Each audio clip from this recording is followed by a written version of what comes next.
May I come in, ma'am, please? আহা ইমান লেটকৈ আহিলা যে ৰাতিপুৱা নাস্তা কৰি মেলি বনাই মেলি ঘৰৰ কাম কৰি মেলি আহিছোঁ মেম হ'ব আহা চৰি মেম তোমাৰ নামটো কি মিছ পিংকি কোন ক্লাছত এডমিশ্যন লৈছা ক্লাছ 5 কি হ'ল ইমান সোনকালে ক্লাছ 5ত পালাহি যে তুমি ঘৰৰ অসুবিধাৰ কাৰণেই নোৱাৰিলোঁ পঢ়িবলৈ আৰু বাৰে বাৰে নাম মিছ পিংকি আৰু মই ক্লাছ 5ত এডমিশ্যন লৈছোঁ আৰু আপোনাৰ ওচৰত মই কিছুমান ইংলিছ শিকিবলৈ আহিছোঁ তুমি ইমান সোনকালে এডমিশ্যন ল'লা যে এইটো তোমাৰ বয়স নি ক্লাছ 5ত এতিয়াতো তুমি LKGত ল'ব লাগিছিলে ঘৰত মা দেউতাবিলাকে ফেইল কৰোঁ যে বাৰে বাৰে সেইকাৰণে কয় স্কুল পঢ়িব নালাগে হ'ব হ'ব মই ইমান তোমাৰ লেকচাৰ শুনিব নোৱাৰোঁ মোৰ টাইমৰ বহুত ভেলু আছে বুজি আছা হয় এতিয়া চৰি মেম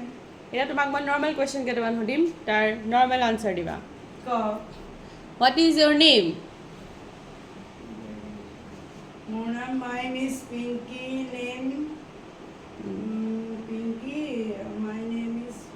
ঠিকে আছে মিছ পিংকি অ' ৱাও তালিয়া পাইছা এতিয়া কোৱাচোন আমাৰ ইংলিছ লেংগুৱেজত কেইটা এলফাবেট আছে ইংলিছ লেংগুৱেজত কি হ'ল 13টা আছে গুড পাইছা অঁ আৰু ভাৱেল কেইটা আছে ভাৱেল 7টা আছে গুড কিপ ইট আপ পাইছা আৰু 1ৰ পৰা 10লৈকে গাই দিয়াচোন 1 2 3 4 8 পাৰিলা good keep it up seven. অঁ হৈ গ'ল পাৰিলা